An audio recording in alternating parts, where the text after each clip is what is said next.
राम राम भाई। तो हैप्पी गुरु पूर्णिमा का दिन है और आज देखो कितनी अच्छी बात है कि हैप्पी गुरु पूर्णिमा भी है और हमारा ऑर्गनन डे भी है, थर्सडे है। हमारे गुरु हनीमैन साहब बृहस्पतिवार को और रविवार को 2 दिन निकाल रखे थे उन्होंने अपने स्टडी के लिए, और सौभाग्य से आज वही दिन पड़ रहा है थर्सडे। तो ऑर्गनन को लेकर आगे बढ़ते हैं। ऑर्गनन में हमारा कौन सा एफोरिज्म चल रहा है? आज डेट हो गई है 10 जुलाई 2025। आज एफोरिज्म बताएगा कोई बच्चा? एफोरिज्म नंबर 116 शायद चलेगा। राम राम जी। राम राम बेटा। हाँ राम राम बेटा। आवाज आ रही है सबको? हाँ जी बॉस। आवाज आ रही है। तो 116 में और 117 में इडियोसिंक्रेसीज, 116 और 117 में इडियोसिंक्रेसीज बताई जाएंगी। 116 में कह रहे हैं हनीमैन साहब, some symptoms are produced by the medicines more frequently. Dash लगा कह रहे हैं, that is to say in many individuals,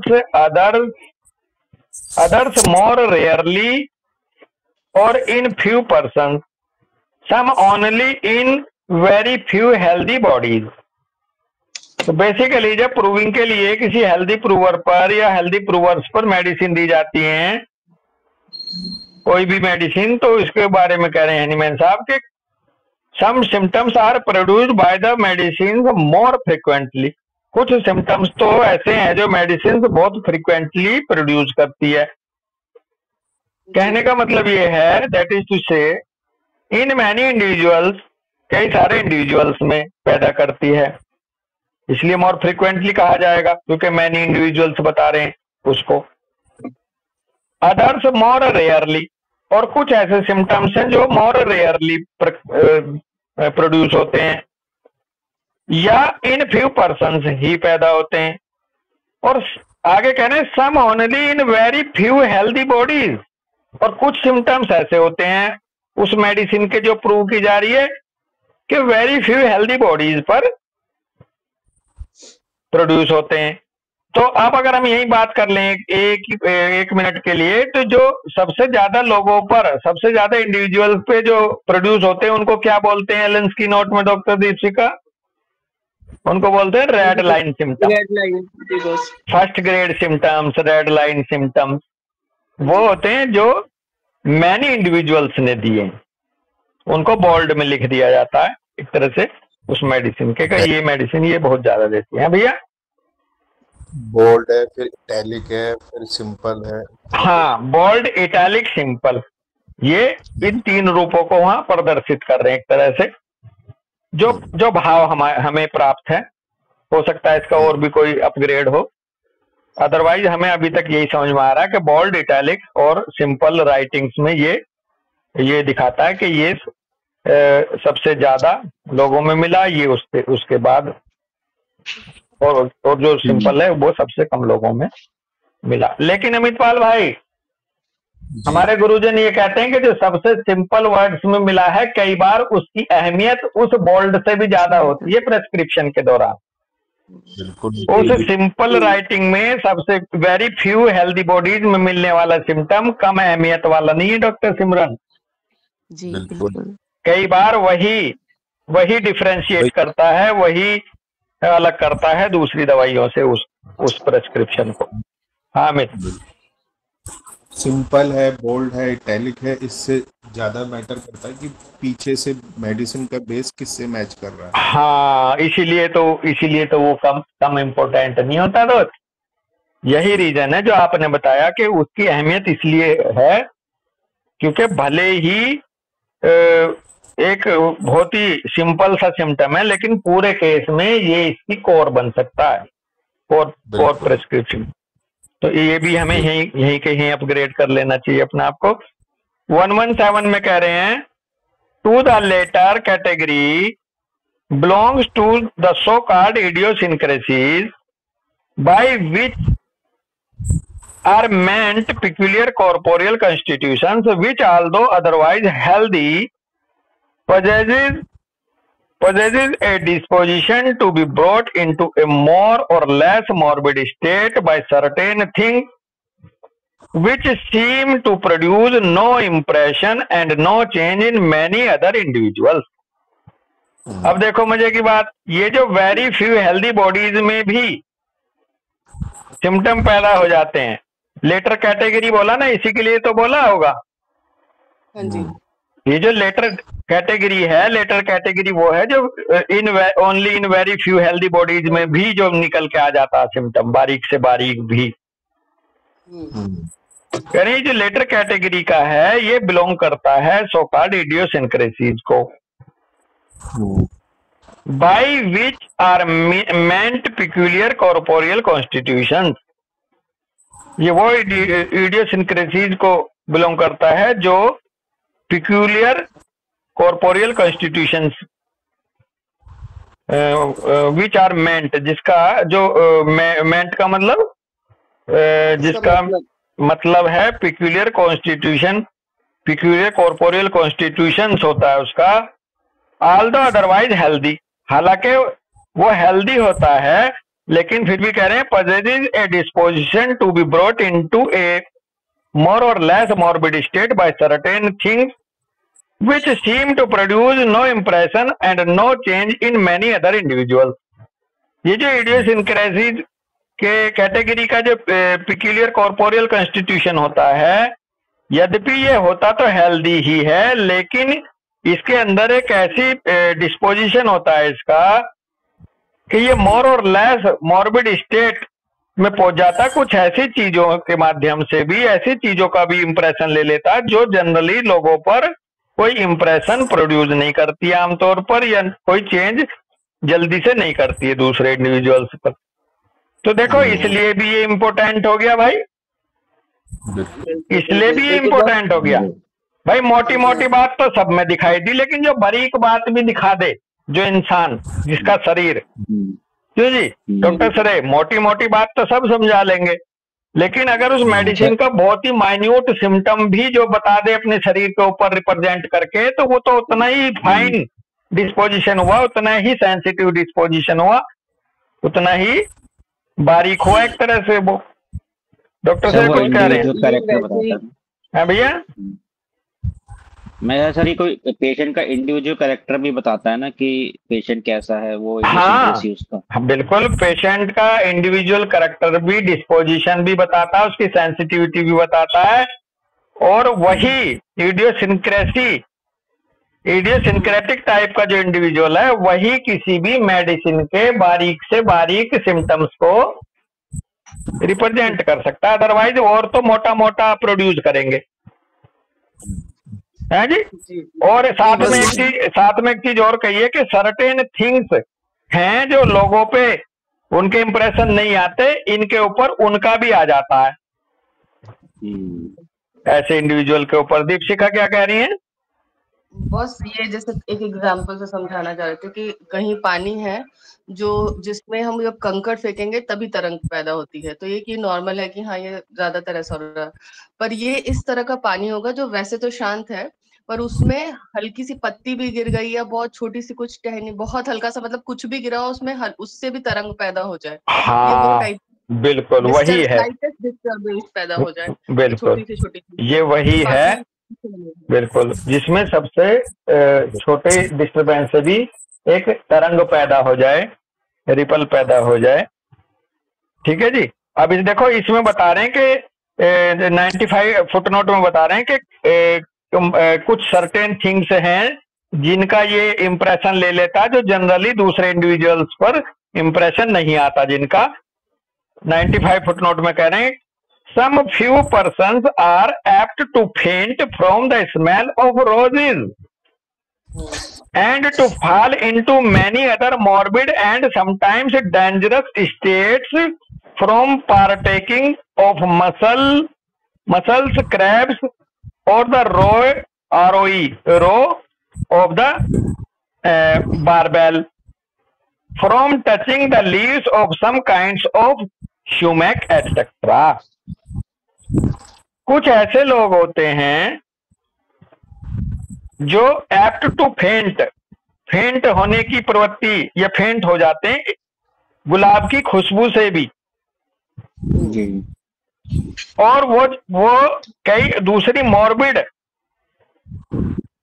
even sometimes dangerous state में भी पहुंच जाते हैं यदि वो लेते हैं मसल्स का मतलब मॉलस्क जो पानी में मिलते हैं ये खाने के लिए, क्रैब्स, झींगा मछली, और द रो या मछली के अंडों का एक गुच्छा होता है जिसको ROE रो बोलते हैं, उसे भी खाने में प्रयोग करते हैं लोग, काफी कॉस्टली भी होता है कई बार ये। Roe of the barbel, European मछली का जो अंडों का गुच्छा है उसको अगर किसी को खिला दिया जाए तो वो उससे भी इतना सेंसिटिव होता है कि वो डेंजरस स्टेट तक में पहुंच जाता है। From touching the leaves of some kinds of sumac, और इवन कुछ प्रकार के जो सुमेक है, सुमेक का मतलब देखना होगा यहाँ, उनकी पत्तियों के छूने से भी, अहमिद क्या है, प्लांट है ये कोई सुमेक देख लो, उनकी पत्तियों तक को छूने से भी वो डेंजरस स्टेट में पहुंच जाते हैं। मैं एक मूवी देख रहा था साउथ इंडियन, अमित पाल भाई, मुझे नाम याद नहीं है, कभी नाम याद आएगा तो मैं आगे ग्रुप पे डालूंगा। उसमें एक बहुत ही इंटेलिजेंट व्यक्ति ने किसी आदमी से बदला लिया या उसको चोट पहुंचाई। वो जानता था पहले से ही कि ये क्रैब से इसको एलर्जी है, और वो उसको खाने में ना क्रैब दे देता है डिश में, तो उसका ये तक नहीं पता चलता कि आखिर इसका मर्डर हुआ तो हुआ कैसे। समझ रहे ना, देखो किस लेवल पे बंदे ने जाके इसकी नॉलेज को यूज किया। तो ये कई बार इतनी डेंजरस स्टेट में भी पहुंचा देती हैं ये जो कुछ सर्टेन थिंग्स हैं कि कोई इंसान की तो जान पे बन जाती है बात। तो इतना हल्का नहीं है ये वाला डिस्टरबेंस। सुमेक मिला क्या, SUMAC? जी बॉस, ये ना एक छोटी सी झाड़ी या छोटा पेड़ होता है, इसके पत्तियां कंपाउंड लीव्स होती हैं इसमें, और फ्रूट जो है कोनिकल शेप में निकलता है ऑटम्स में। ओके, कोई देसी नाम नहीं है बेटा इसका? नहीं बॉस, नहीं। झाड़ीदार पेड़, झाड़ीदार पौधा है ये तत्री लिखा है, तत्री और तात्रक।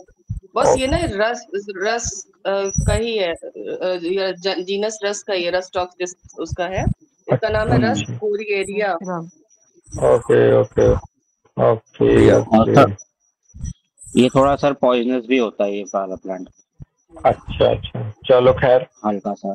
तो ये कुछ सर्टेन थिंग्स ऐसी होती हैं जो अपना इंप्रेशन, डेंजरस इंप्रेशन डाल देती है जनरली, जो दूसरों पर नहीं देखा जाता, कुछ लोगों पर देखा जाता है, तो वो लोग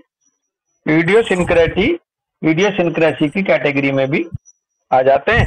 आगे कह रहे हैं, but this inability to make an impression on every one is only apparent. कहते हैं but this inability to make an impression on every one is only apparent. Inability का मतलब ये अक्षमता, ये इम्प्रेशन ना लाने की जो क्षमता है या ना आने की जो क्षमता है, केवल एक आभासी है, अपरेंट है केवल। आगे कह रहे हैं, for as two things are required for the production of these as well as all other morbid alterations in the health of man, to wit the inherent power of the influencing substance, एक बात, and the capability of the vital force that animates the organism to be influenced by it। तो इसलिए कह रहे हैं only apparent है, क्योंकि दो चीजें चाहिए होती हैं किसी भी मॉर्बिड अल्टरेशन को प्रेजेंट होने के पीछे। अगर कोई सब्सटेंस दिया गया है, कोई ड्रग सब्सटेंस किसी हेल्दी मैन को दिया गया है, तो मॉर्बिड अल्ट्रेशन पैदा हो जाए उसके लिए दो चीजों की आवश्यकता होती है। टू विट, एक तो उसकी inherent power of the influencing substance होना चाहिए कि वो जो सब्सटेंस है उसके अंदर मॉर्बिड अल्ट्रेशन पैदा करने की क्षमता हो, इनहेरेंट पावर हो, एक तो ये जरूरत पड़ती है। और दूसरी, the capability of the vital force that animate the organism to be influenced by it.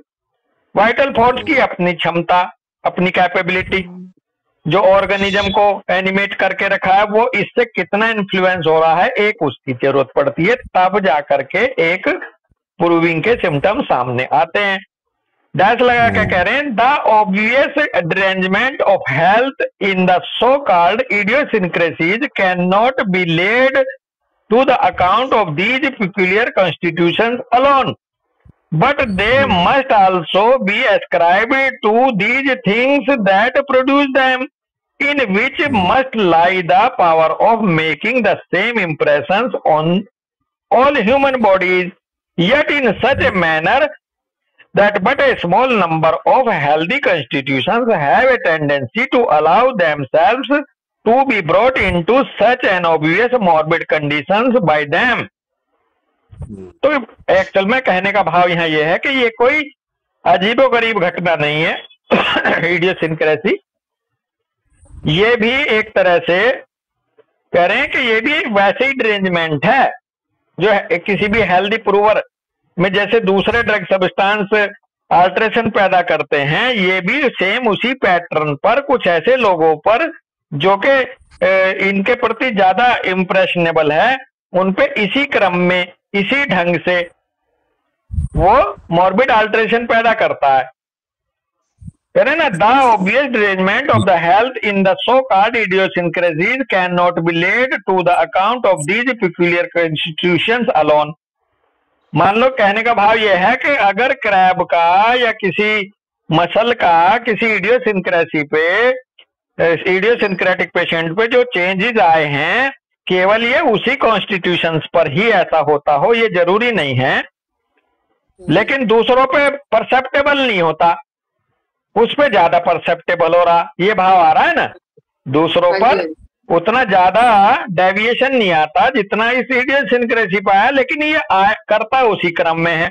कह रहे हैं, but they must also be ascribed to these things that produce them, in which must lie the power of making the same impression on all human bodies। ये सभी human bodies पर same ऐसा ही impression पैदा करने की क्षमता रखते हैं वो पदार्थ जो किसी इडियोसिंक्रेटिक पेशेंट में बहुत ज्यादा दिखाई देंगे। अदरवाइज ये इंप्रेशन तो सभी ह्यूमन बॉडीज पर डालते हैं अपने इस करेक्टर का। Yet in such a manner that but a small number of healthy constitutions have a tendency to allow themselves to be brought into such an obvious morbid conditions by them।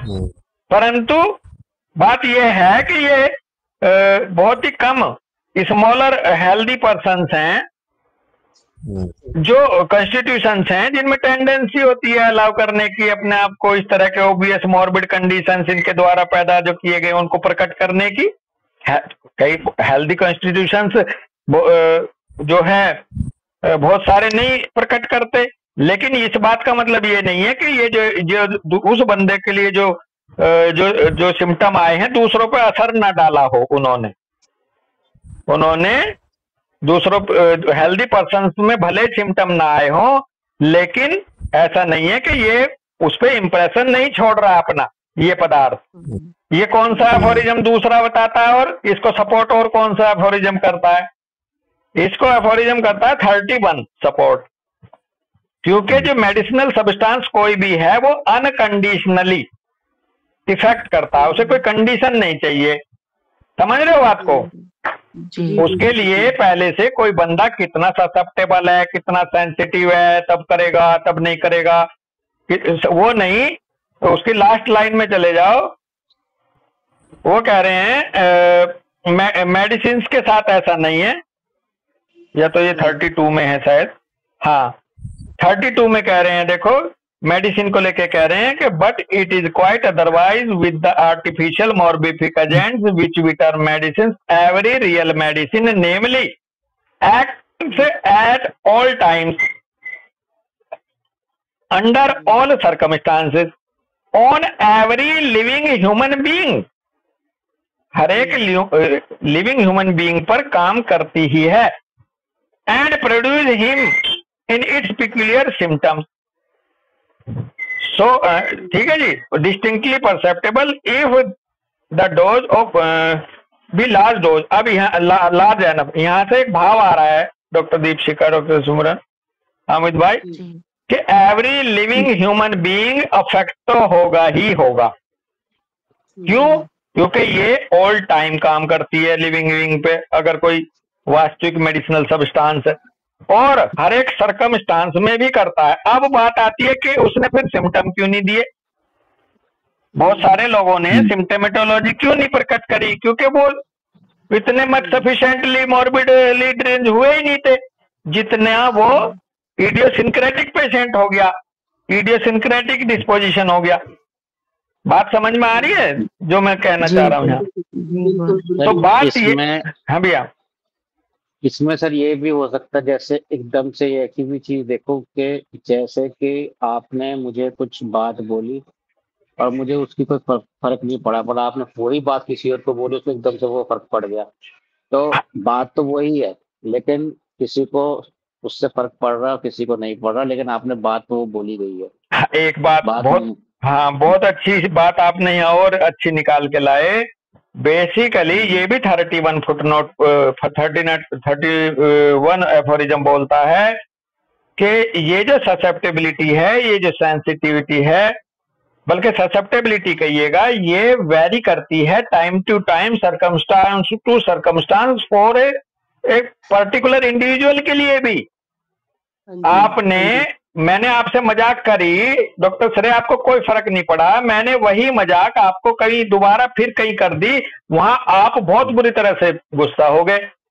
आप वहां भी सरे थे और दूसरी जगह भी वही सरे थे, लेकिन आपकी ससेप्टेबिलिटी पहली जगह तो थी नहीं, दूसरी जगह आप कहीं ना कहीं अफेक्ट होकर के ससेप्टेबल हो रखे थे, सेंसिटाइज हो रखे थे, आप वहां मेरी बात को छू गई आपके ऊपर। तो ये ऐसे भी वेरिएशन मिलेंगे, ठीक है, जो आप कह रहे हो ना कि एक पदार्थ एक जगह या एक इंसान पे एक कंडीशन में तो असर दिखाया नहीं ये उतना, और दूसरे पे दिखा गया, तो ये भी एक बात है जो बीच में आती है। लेकिन यहाँ बात चल रही है उन लोगों की, विशेष करके उन डिस्पोजिशंस की जो बहुत छोटी सी उसका मॉर्बिड अल्टरेशन पैदा करने वाली चीज का असर दिखा देते हैं, जबकि जनरली लोगों पे नहीं आता। लेकिन साथ में यहाँ ये कह दी, इसका मतलब ये नहीं है कि जिन पे नहीं आ रहा ये उन पे इंप्रेशन नहीं डाल रही, ये डाल उन पे भी रही है। आगे कह रहे हैं that these agents do actually make this impression on every healthy body is shown by this that when employed as remedies they render effectual homeopathic service to all sick persons for morbid symptoms similar to those they seem to be only capable of producing in so-called idiosyncratic individuals। बहुत ही गजब की line है, बहुत ही खूबसूरत line है ये। इस बात का सबूत ऐसे मिलता है कि ये हर एक बंदे पे इंप्रेशन छोड़ती है। कैसे मिलता है डॉक्टर श्रे? कि जब भी कोई बीमार होता है इंसान, ये होम्योपैथिक सर्विस के लिए इफेक्टिव हो जाती हैं। उसके ऊपर भी, किसके ऊपर? जिसने पहले प्रूविंग में तो दी नहीं थी ये सिम्टम, लेकिन अगर जो इडियोसिंक्रेटिक इंडिविजुअल्स ने जो प्रोड्यूस करे थे सिम्टम, जब उनको हमने मैट्रिया मेडिका में जब लिख लिया और उनको यूज करा कहीं दूसरे ऐसे इंसान के ऊपर जो बीमार हुआ और बीमारी के दौरान वही सिम्टम दे रहा है जो वहां इडियोसिंक्रेटिक इंडिविजुअल ने दिए थे प्रूविंग में, तो जब हम उस इंसान पे देते हैं होम्योपैथिकली सेलेक्ट करके, तो ये वहां पे काम कर जाती है, रेमेडी बन जाती है वहां पे। तो इसलिए ये बात, इस बात को, ये घटना इस बात को दर्शाती है कि ये एवरी हेल्दी बॉडी को इम्प्रेशन छोड़ती है। बात समझे नहीं समझे? अभी नहीं समझे। बेसिकली मैं फिर पढ़ता हूं, कह रहे हैं that these agents do actually make this impression on every healthy body is shown by this। ये जो एजेंट्स हैं वास्तव में इंप्रेशन छोड़ते हैं हेल्दी बॉडी पर, ये इस बात से दिखाई देता है that when employed as remedies by they render effectual homeopathic service to all sick persons for morbid symptoms similar to those they seem to be only capable of producing in so-called idiosyncratic individuals। क्योंकि ये homoeopathically effect दिखाते हैं अपना, जब हम employ करते हैं remedy के रूप में सभी की हेल्दी बॉडी पर अपना इफेक्चुअल होम्योपैथिक सर्विस देते हैं, ये मदद करते हैं क्योर होने में सभी सिक पर्सन्स की, यदि मॉर्बिड सिम्टम्स वही मिल जाएं उनमें जो किसी इडियोसिंक्रेटिक इंडिविजुअल्स ने प्रूविंग के दौरान दिए थे। तो अगर ये सिम्टम कहीं किसी केस में मिल जाएं, हालांकि ये प्रूविंग के दौरान आए तो मात्र इडियोसिंक्रेटिक इंडिविजुअल्स के माध्यम से थे जानकारी में, लेकिन यदि ये किसी पेशेंट में ये सिम्टम मिल जाए टोटलिटी में, तो वहां चूंकि उसे क्योर कर देती है, एक होम्योपैथिक रेमेडी की तरह वहां सर्विस दे देती है, तो ये इस बात का सबूत है कि ये एवरी हेल्दी बॉडी पर अपना इम्प्रेशन छोड़ती है। दीपशिका बिल्कुल बस, बिल्कुल बिल्कुल बिल्कुल सर। इसमें सर ये एक चीज पूछी थी, अगर किसी पर्टिकुलर ड्रग में वो पर्सन वो सिम्टम लेके आ रहा है जो किसी में नहीं मिला, सिर्फ उसी में मिला है, तो क्या वो हर ड्रग को ऐसे प्रूव करेगा कोई पर्टिकुलर इंडिविजुअल, या फिर सिर्फ उसी ड्रग पे प्रूव करेगा वो जनरली? सर्टेन थिंग्स को लेकर के भी करता है ना। इडियोसिंक्रेटिक पेशेंट सब चीजों के लिए उतना इडियोसिंक्रेटिक हो भी सकता, नहीं भी हो सकता, लेकिन सर्टेन थिंग्स को जरूर करता है। जैसे स्मेल ऑफ रोज से फेंट हो जाता है, लेकिन स्मेल ऑफ गटर से नहीं होता। एक बंदा वो है जो स्मेल ऑफ रोज से भी हो जाता है और स्मेल ऑफ गटर से भी हो जाता। समझ रहे भाई? नेट्रम कार्ब है, sensitive to certain person, sensitive to certain thing, हमारे पास मेडिसिन है भैया। तो ये किसी भी रूप में मिल सकती है, दोनों रूपों में आ सकता है। एक सभी चीजों के लिए सेंसिटाइज हो सकता है, इडियोसिंक्रेटिक हो सकता है, एक कुछ पर्टिकुलर सर्टेन थिंग्स को लेकर के हो सकता है, लेकिन सर्टेन थिंग्स का जो भाग है वो ज्यादा मिलेगा, क्योंकि जो सभी चीजों से प्रभावित होने लगा तो वो तो एग्जिस्टेंस ही होना मुश्किल है फिर उसका। हाँ जी,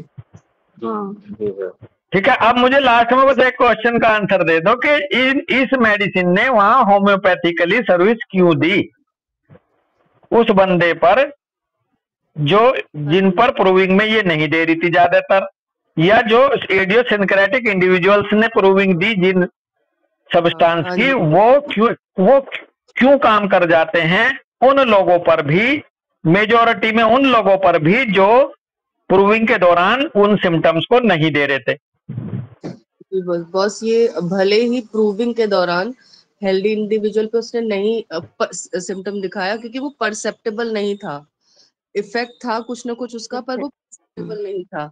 पर जब वही बंदा बीमार पड़ता है तो वो सिमिलर सिम्टम्स लेके क्योंकि आ रहा है, वो इडियोसिंक्रेसी वाले प्रूविंग में जो आए थे सिम्टम्स, तो इस वजह से वहां पे सिमिलैरिटी होने की वजह से इस पे ये मेडिसिन इफेक्ट कर रही है। एक तो ये काम तो आपने बिल्कुल आसान शब्दों में बता दिया, लेकिन मैं ये पूछ रहा था दीपशिखा कि ये उस पे इम्प्रेशनेबल क्यों हो गया। अब ये हाँ सिमरन के पास है आंसर, एक बार सिमरन ने बताओ बेटा, आप बताओ।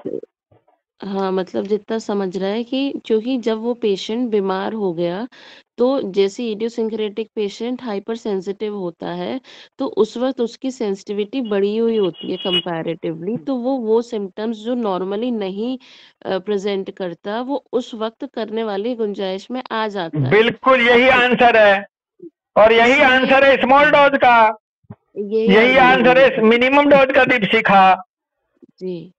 एक स्मॉल डोज मिनिमम डोज क्यों काम कर जाती है, जबकि प्रूविंग में तो मैनी डोज दी गई थी। हाँ जी। जी। ये आंसर उस तरफ से आया निकल के। मुझे एक बार बात हुई थी, शायद इस बच्ची को माइंड में है वो बात। बेसिकली ये बात वहां से उठती है दीपशिखा कि जब हम प्रूविंग करते हैं किसी हेल्दी प्रूवर पर, तो सिंगल मिनिमम डोज से प्रूविंग कभी नहीं होती। हाँ जी, हाँ जी। वो क्यों नहीं होती? क्योंकि वो टू मच सफिशिएंट ससेप्टेबल है ही नहीं, सेंसिटिव है ही नहीं हेल्दी पर्सन।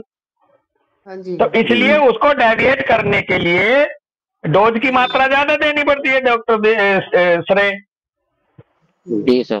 एक बात, अब यही बात यहाँ इस बात को मजबूत कर रही है जो अभी सिमरन ने कहा कि जब बंदे हेल्दी थे तब उस सब्सटेंस ने उनपे सिम्टम नहीं दिया, वो दिया उन लोगों पर जो पहले से ही इडियोसिंक्रेटिक थे। लेकिन अब जब वो बीमार हो गए तो उनका जो सेंसिटिविटी का लेवल उस इडियोसिंक्रेटिक पेशेंट के लेवल का आ गया। बराबर आ गया जी, बिल्कुल। तो अब इसलिए वही ड्रग सब्सटेंस जो कि हेल्दी प्रूवर पर अपने सिम्टोमेटोलॉजी नहीं देता था, वो बीमारी के दौरान उसको सर्विस दे सकता है, क्योंकि उसकी सेंसिटिविटी इडियोसिंक्रेटिक पेशेंट के या इंडिविजुअल के इक्वल आ गई। बिल्कुल। हाँ तो जी, इसलिए ये लास्ट की लाइनें इस बात को कह रही है कि इसीलिए ये कारण है कि ये उनपे होम्योपैथिक सर्विस के लिए इफेक्चुअल हो जाती है, उन लोगों पर भी जिन्होंने इसको